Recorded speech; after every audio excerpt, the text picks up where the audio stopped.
Hey guys, welcome to another video of the Smart Academy. In this video, I'm gonna talk about the cell cycle regulators. What are the cell cycle regulators and what are the different type of the cell cycle regulators?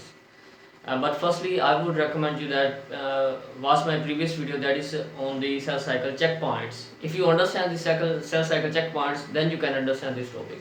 So let's start with the cell cycle. This is the overview of the cell cycle in just 1 minute. It is the G1. There is the S phase, there is the G2 phase, and there is the mitotic phase.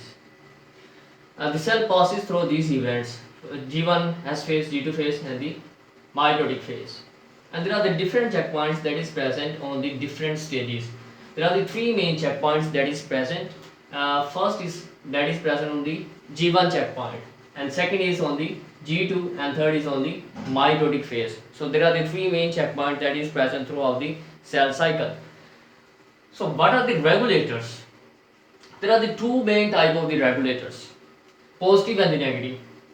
But in order to understand this topic, G1 checkpoint, these three checkpoints check for the different things. They check for the different ingredients, they check for the different criteria. G1 checkpoint check for either the cell cycle attain or gain growth of the cell, or it doesn't contain of the DNA damage. If there is a DNA damage, this will stop the cell cycle. If there is no DNA damage, the criteria should be completed. Criteria should be completed. That is G1. If we talk about only the G1, there would be the cell size increase, and also there is no DNA damage should be present in them. So if these criteria are completed, then this will send the signals. This will send the signals. These signals will go to the regulators, and here are the regulators, and here are the positive regulators. And the positive regulators will target the specific proteins and will send the positive signals. And these positive signals will come here and say that that's okay, now go into the next phase, that is the S phase. So these different things are present. These are the positive regulators. If we talk about again G1 phase, if there is a DNA damage, sometimes due to the ultraviolet rays there is a DNA damage that is present there. So what happen? Due to the DNA damage, it will stop the cell cycle. If there is a damage, DNA damage, this will send the signals to the negative regulators, and these negative regulators will send the negative signals, and these negative signals will go here and they stop or halt the cell cycle process. If they stop or halt the cell cycle process, it means that there is a possibility now to repair the DNA damage. If there is a damage repaired, then this can go into the S phase. This cycle, this cell is now proceeding to the S phase. So this is the overview of the cell cycle regulators. There are the positive regulators, there are the negative regulators. Both of these regulators work in order to control the cell cycle completely. So let's talk about in a separately and in details about the positive regulators and also the negative regulators. So let's start with the positive regulators.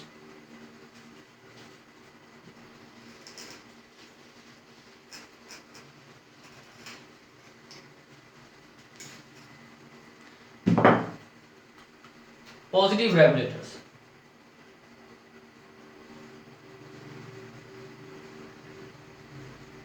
There are the positive regulators, and these positive regulators are of the main two types. These are the cyclin and the cyclin dependent kinases. These two main types have to control the positive regulation of the cell cycle. Cyclin plus CDKs. CDKs are the cyclin dependent kinases.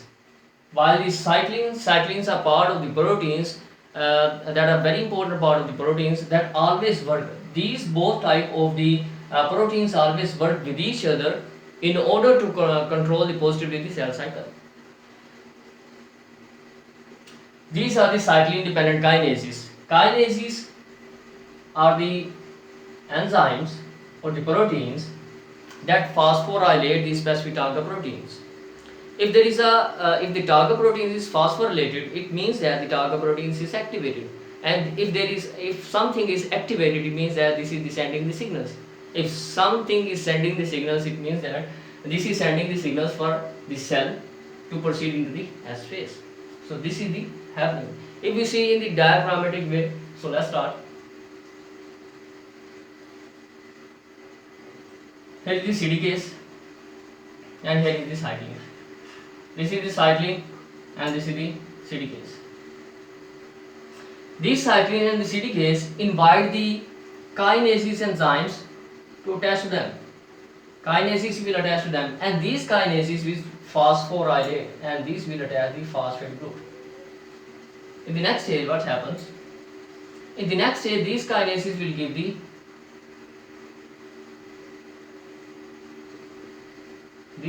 the phosphate group, and the phosphate group will attach to here. And this CDKase and the cycline now is active.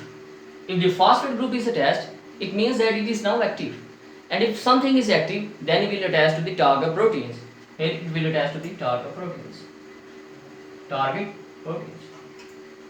And once it will attach to the target proteins, then these target proteins, phosphate group here, instead of attaching to the CDKase, now attach to the target proteins. Here it is attached. When it is attached, then it sends the positive signals.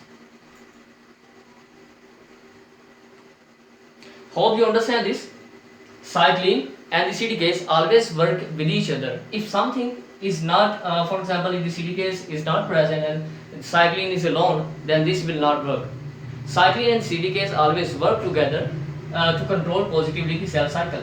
These both things are attached, then this will invite the kinases enzymes to attach. When the kinases will attach, then what happens? The phosphate group will attach to them, and this phosphate group becomes active. Once it is active, it can attack the target proteins, and the target proteins will send the signals. So this is the happening in the positive regulation. But the cycline has also many different kind of the types. Here is the cycline. Also the CDKase have many different kind of the types. But I am not talking about the CDKase type because it would be very long video. And cycline has the different kind of the types. For example, the cycline has the G1 cycline. There is a S cycline. There is G2 cycline, and also there is M cycline. There are the different four main types of this cycline are present there, and these four types of these cycline have also the many different names, such as M cycline, G1 cycline is also called the D cycline CDKase, and S cycline is called the E cycline, and G2 cycline is called the A cycline, and the M cycline is called the B cycline CDKase and CDKase. This is CDKase. Cycline CDKase. So there are the different names of this cycline are present in the different books. So if we talk about the cycline types, so each of the cycline is present on its peak about the concentration on its successive stages. For example, the G1 cycline is present in its peak, or the G1 cycline is present in its high concentration during the G1 phase, and this G1 cycline is not present in its high concentration during the S phase. And there is a G2 cycline similarly is present in its high concentration during the G2 stage, and the M cycline similarly is present in its high concentration during the M phase. So it means that each cycline has the different ratios that is present higher or the lower. Here we are going to see the graph. Here is the graph. But CDKase, if we talk about the CDKase, here is the CDKase. CDKase has the constant concentration. There is no higher and the lower concentration of the CDKase throughout the cell cycle. It is constant. It is present the uniform concentration. It means that the CDKase has the same concentration the G1, same concentration G2, and similarly in the different stages of the cell cycle. The CDKase has the same concentration throughout the cell cycle. While if we talk about the cycline types, if we talk about the M cycline, here is the G1 S phase, G2 phase, and the M phase. while the G1 phase had the higher concentration during the G1, while the S phase had the higher concentration during the S cycling during the S phase, and G2 had the higher concentration during the G2 phase, while the M phase similarly had the higher concentration during the M phase. So it means that each of the cycling has the higher or the lower concentration, while the CDK's concentration remains the constant. So this is the point. While the CDK's concentration, this M cycling or the G1 cycling, it's been degraded after its use. If during the G1's phase, G1 cycling is present, and this G1 cycling, once the cell passes into the S phase, it means that the G1 cycling work is completed, and now there is no more work of the G1 cycling. Then G1 cycling will be degraded.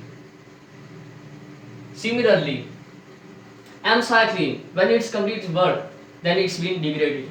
And G1 cycling, S cycling, and the G2 cycling, all of this cycling, it's been degraded after its work, because there is no remaining work of successive cyclings.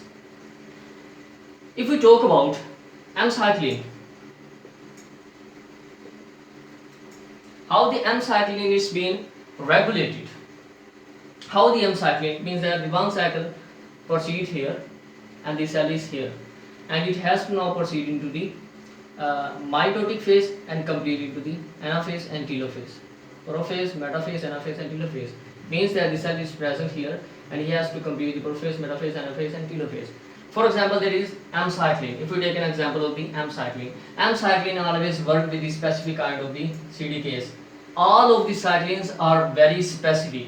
All of the cycling work with the specific kind of the CDKs, and there will be a specific kind of the cycling that will work with the specific kind of the CDKs, and these specificity will cause the phosphorylation, will phosphorylate the specific target proteins.